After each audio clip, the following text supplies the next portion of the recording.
high. Ivy, a master at reading players, a master at changing gears. It's the reason why he's one of the best in the game. Pot is 61,000, 30,000 to call. Do you not love me anymore? I feel hurt. Deeply. I'm obviously tired, so I don't feel like talking. Well, I'm trying to wake you up by talking to you. Mike, you really don't want to... He calls. It's a great call there. No, I'm trying to do that. Fantastic call. And Benjamin, he's reeling now. Absolutely reeling. Ace high, called in. Again here. And a $90,000 pot goes to Phil Ivey. And you know our big winner just continues to extend his lead up to $1.15 million. And Benjamin, the luster is certainly off his game. That's about the only comment.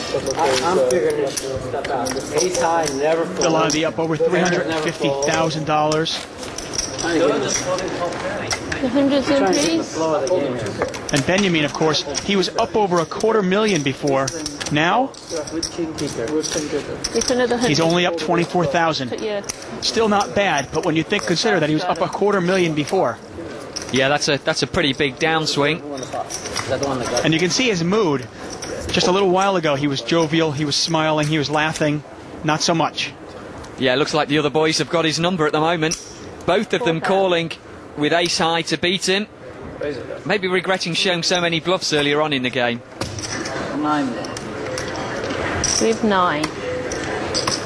Well, this is a familiar case. Get a raise from Tuan and a re-raise from Helmuth. Not too much of a hand for either player. There's a genuine hand.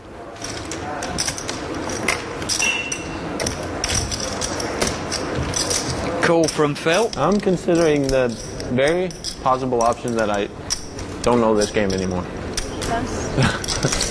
Excuse me, sir.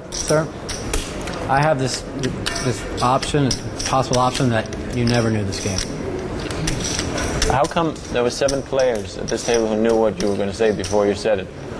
That was the reason why you shouldn't have said it and just Yeah, shut but up. I just wanted to make sure our studio audience in TV land knew the answer to that. Mike, how's my re-raise been working out, by the way?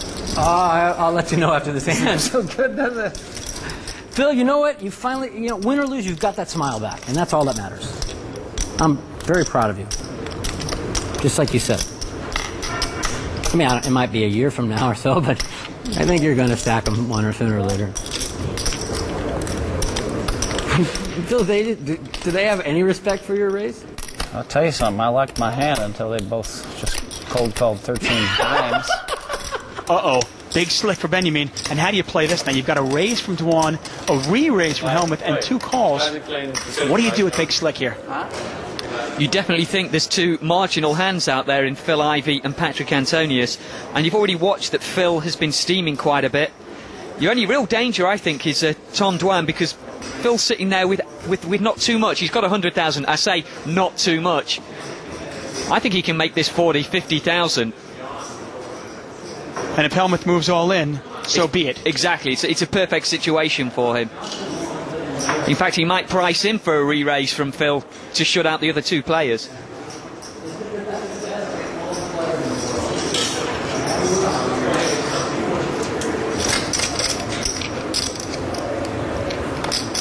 Person is playing 64 right now.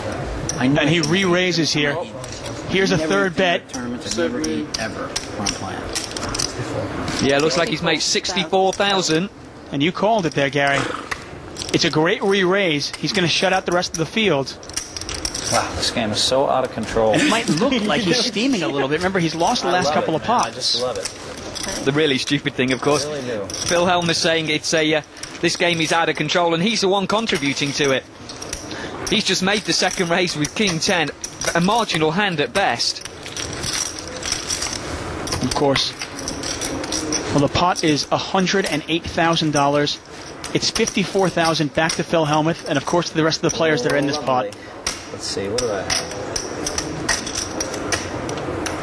Amazingly, the pocket 4's a favourite right now. The problem they have is they've got to be prepared to stick in 60,000 before the flop without knowing that. I can't imagine that happening. And Helmuth counting this out, but he's not really thinking about this, is he? Well, he might see it as a chance to get out of it, but I wouldn't have thought so.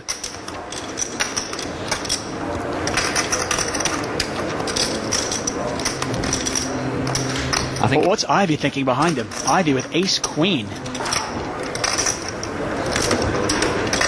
Well, as you've already mentioned, David Benjamin could look like he's steaming. It does look like a good squeeze play. Remember, Benjamin's lost a couple big pots. Pot is nearly $109,000, and we haven't seen a flop yet.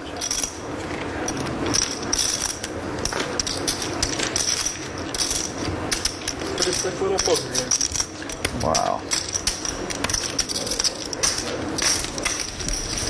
Very coincidentally, it's from the same guy who fired 6 bullets in a row with ace high.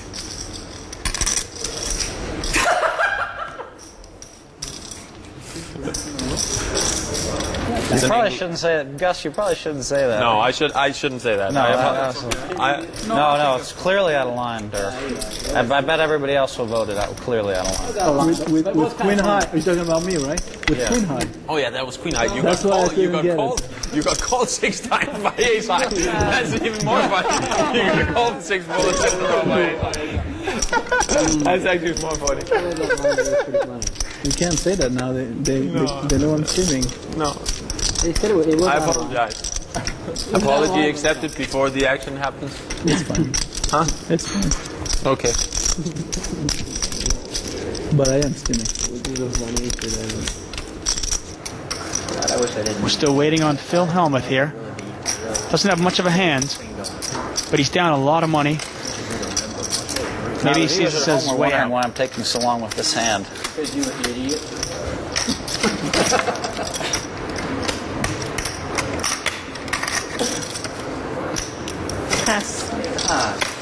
Action over to Ivy. Concerned. Helmuth passes here.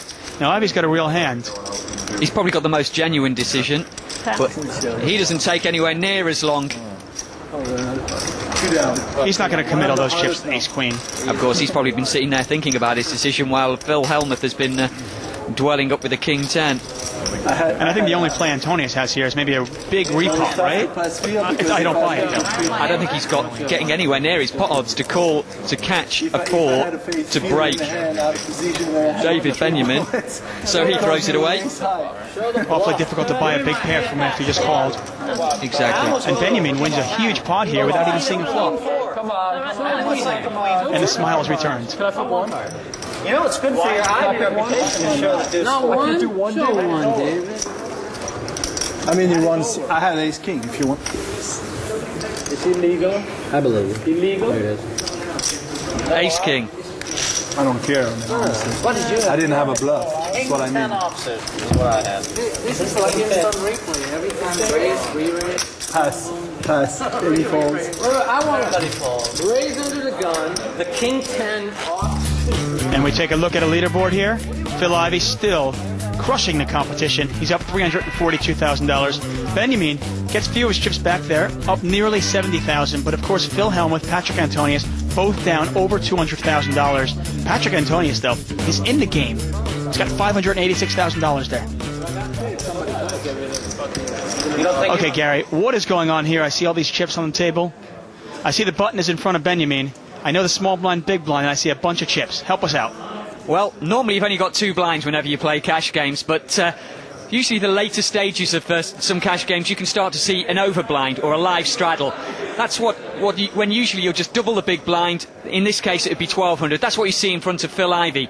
Some players will even double that, 2,400. That's what we've got in front of Gus Hansen. It's gone to 4,800 with Patrick Antonius and 9,600 in the blind from John Juanda. You want to play this pot, it's going to cost you at least 9,600. This is amazing. Unbelievable. Over 3.4 million at the table. And the pot's 20,000 and nobody's even acted yet. Pot 24, 48, 96. Oh yeah, David. And it's David Benjamin's button. $19,000. What are the chances everybody folds? David 0. That's what I was thinking. No wonder you give me 3,000. Benjamin, automatic. looks like he might raise this. It doesn't matter, whatever my hand is. I see an 8. The tantalizing 8. The end of the story is going to be...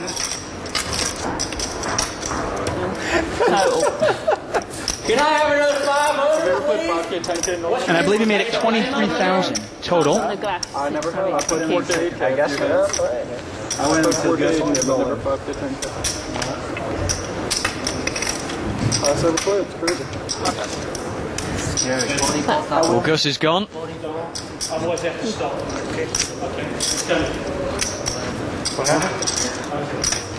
Wow. Action over to Patrick Antonius. 23,000. But he's already in 4,800. It's not a 44,000. I think he's regretting that right now. He's just done 4,800 and he didn't even get to see his cards. By the way, Benjamin, he's got 8-3 offsuit on the stone cold steel here. He saw all that dead money out there. I have to root for JJ since he had the 90. And he's trying to get it. The pot is 63,000. Wow. I have to give him that 3,000. Juan just picked up a big hand here. David had to put 4,000 on it. I think if he had 100,000 in front of him, he'd just move it all in. It's going to be a little bit trickier with what he has got. He's sitting with about 230,000 there. I'm all in. But he's all He in moves anyway. all in. Wow. I think that's the end of this pot. I had to get to the last guy. I was dark, so I'm going to have to look now. Well, you said if he had 100, you'd move all in. Well, he moves in all in with 230. I don't think David Benjamin even looked at his cards. He's now going to be a bit disappointed when he looks back and finds 8-3. I double, I can do it. You can't even show a bluff. I had to John get to the Juan, last some one. aggressive play from JJ takes it down. The poker gods rewarding him for making the 9,600 overstraddle. Well, I'm afraid that is where we're going to have to leave the action for now, but with hundreds of thousands of dollars changing hands, it really has been another gripping session here at the FullTiltPoker.net $1 million cash game. Plenty more guaranteed next time as well, so I hope we'll see you then. But from all of us, it's bye for now.